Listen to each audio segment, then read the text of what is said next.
Така, продолжуваме понатаму со останатите содржини, секако во рамките на Македонија денес. Во сабота, во 20:30 часот, започнува 8-то издание на креативниот документарен филм Македокс.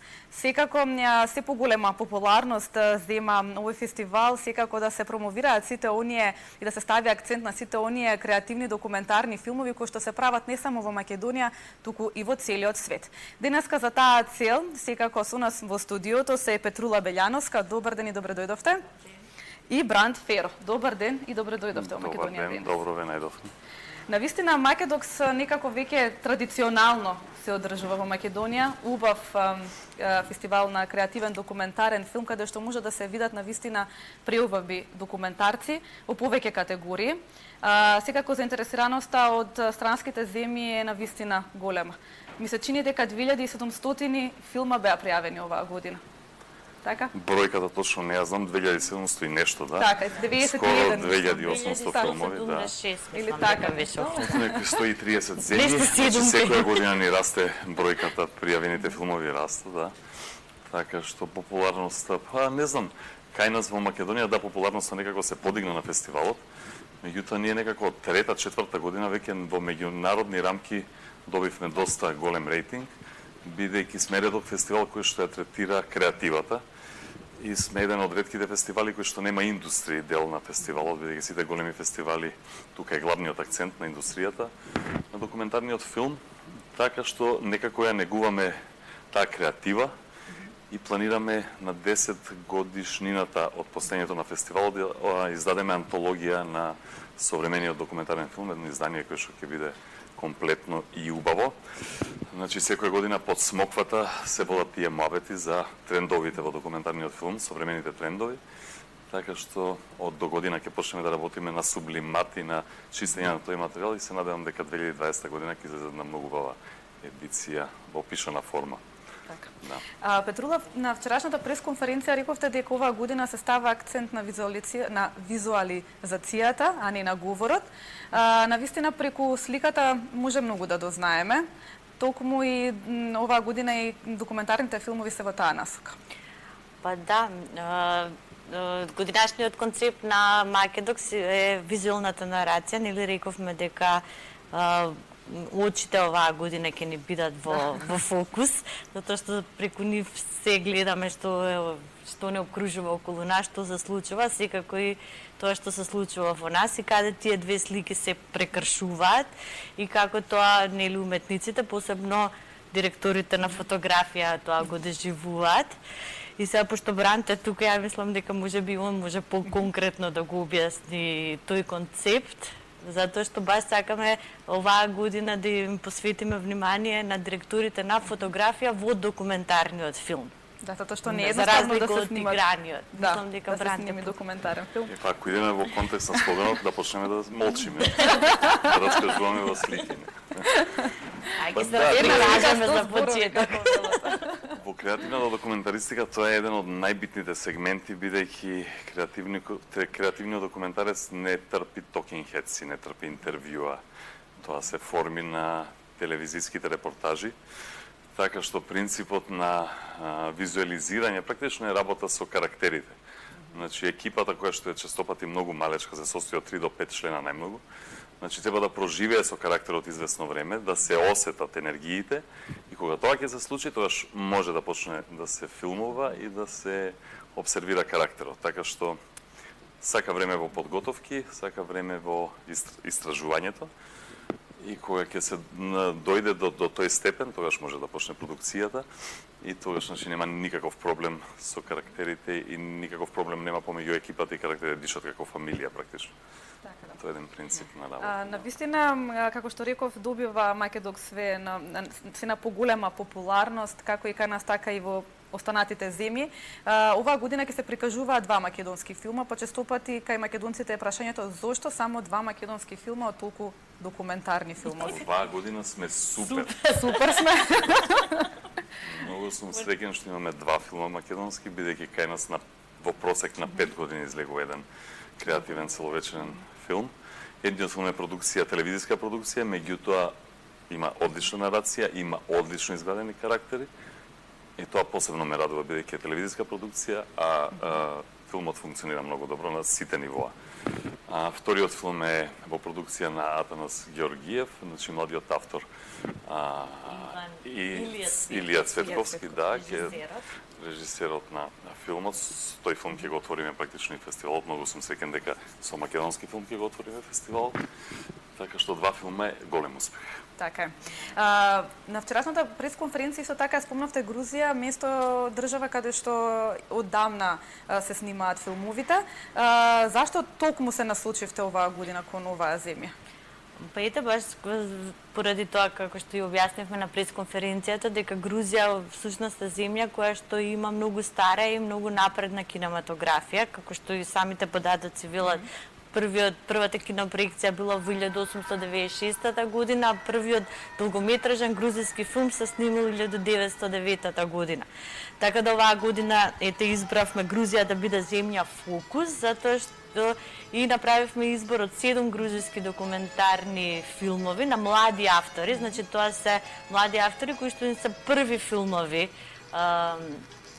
овој период, после транзицијата на Грузија, и да видиме како тие млади автори функционираат денес и да видиме во која насока се движи новиот грузиски документарен филм. Така. Може ли да ги споменеме категориите, колку категории има оваа година на Македокс? Па за разлика од минатите години кои имаше 4 награди овој фестивал, тоа беше наградата за Стар Кромит, тоа е награда за филмови, за документарен филм кои што поискусни режисери. Главната награда фактички на фестивалот. Втората награда е награда за Млад Кромит, која е награда за млади режисери на кои што ова име прв или втор документарен филм. Исто така имаме награда за студентска програма, значи тоа е награда, викаме Кокарче, значи семето на Кромидот, и имаме исто така награда за етички идеи, која што е една малку пофилозофска, да ја наречам награда, во смисла на тоа каков е пристапот на режисерите додека го снимаат документарниот филм. И сега оваа година ја воведовме наградата Сечкан Кромит, која што се однесува на кратки документарни форми, пошто долго време некако размислувавме тоа да го направиме, ама све некако тоа некако не успевавме да ја воведеме таа награда и оваа година конечно решивме да имаме уште една награда плюс за Сечкан Кромит за краток документарен филм. Така. Исто така, особено внимание ми привлече кога слушав вчерашната пресконференција за враќањето на програмата за деца, млади и фамилии. Особено се става акцент на децата со аутистичен спектар на нарушување. Па да, секако, мислам, нормално не само на децата со аутизам, него исто така, мислам, и на сите деца. Ние сакаме се повеќе децата да ги навикнуваме да ја прифатат документарната форма, нели сега, нормално не се на возраст кога поише ги интересираат анимирани филмови, цртани овоне, но добре уште од мали нозе, нели, да се навикнуваат и на документарните форми, затоа оваа година и претходно ние сме правеле напори и вон фестивалот, некои работилници, во школите сме оделе каде што сме им прожектирале на деца од основниот средно школа документарни филмови. Оваа година во мултимедијалниот центар на црквата Свети Спас од 18 до 20 часот ќе има програма 4 или 5 дена, знам дека почнува од 20 август, каде што поентата ни е целиот концепт да ги натераме децата заедно со своите родители, баби, дедовци да доаѓаат на таа програма и тука исто така ќе има модератор со кој што после филмот ќе можат они да се поприкажат, да се дружат и дури и синхронизира. Ми влезе у глава оловка пише срце, значи моли го пишува со срце. Тоа се изреки на млади, на деца, нели? На деца по. И вели зашто служи дедо? Дедо служи за внучко да го шета во парк. Така и ние сакаме, значи, внуците да ги носат родителите и постарите да ги носат во кино. Така е направена селекцијата. Така да, убава идеја. Дури за деца кои што нема да може да читаат, ние би организирале некој вид на синхронизиран превод таму за да им објаснуваат, модератор да им објаснува што се случува во филмот и тоа. Така. Секоја година Македок се одржува во Куршумлијан, меѓутоа беше напоменато дека дали од следната или после тоа ќе се преместат овие проекции на филмови? Да, Куршумлијан од веројатно кон крајот на годината ќе почне со реконструкција на објектот, ќе се започне, така што за реконструкција на објектот ќе бидат потребни, предвидуваат околу 3 години, така што следната година ќе треба да бараме ново гнездо. И тоа е супер малце да излеземе од Куршумлијан за да малку расшириме хоризонти, бидејќи 8 година ќе бидеме таму. Целиот систем ни е веќе многу јасен и по инерција го спремаме фестивалот, така што се радувам дека следната година ќе излеземе малку од Куршумлијан. Ќе ни се расшират хоризонти, ќе бидеме нови простори кои што ќе бидат соодветни, ќе ги средиме така. Мислам дека има во градов има многу убави објекти каде што може да се изведе тој фестивал. Да, се надеваме дека институциите, знаеш, ќе ни излезат во пресрет и повторно да се вратиме во првобитното гнездо. Така е. Куршумлијан е секако незаменлив, значи големи со својата убавина, меѓутоа да. Да, убаво е некогаш така да се направи, да се скршне од она место до сега каде што сте биле. Секако во програмата на овогодишнината Македокс ќе има и музички точки, односно на отварањето ќе присуствуваат, ми се чини, групата Фултин. Да, така. По долги години именно стално спомнуваме дека ете Фултин треба да ни дојдат на фестивал. И конечно оваа година. И тоа во најдобра форма. Така што супер. То после оние правеа музиката за филмот, после тоа ќе имаат концерт, исто така имаше уште 2 концерти. Едниот на Бакова. Ние обично правиме камерни концерти во Куршумлијан и тоа претежно го правиме за гостите кои што ни се многу бројни, секоја година имаме преку 50-60 гости, кои што се реномирани еминентни личности од документаристиката воопшто цел свет. Така што им нудиме наша домашна храна, домашни пијалоци, домашна добра музика, така што обично концептот ни е да им понудиме наше етно, наш джез. Обично Тони Китановски се грижи за селекцијата на музичкиот избор. И тоа се камерни мали такви концерти кои што се многу успешни. И прават добра атмосфера во секој случај на фестивалот. И гостите се секако задоволни. Да, ете одличен начин да ги поканиме сите оние кои што може би размислуваат да го посетат овогодишниот фестивал на креативен документарен филм Македокс, да го направат тоа, секако да присуствуваат пред се на отварањето во сабота во 20:30 часот.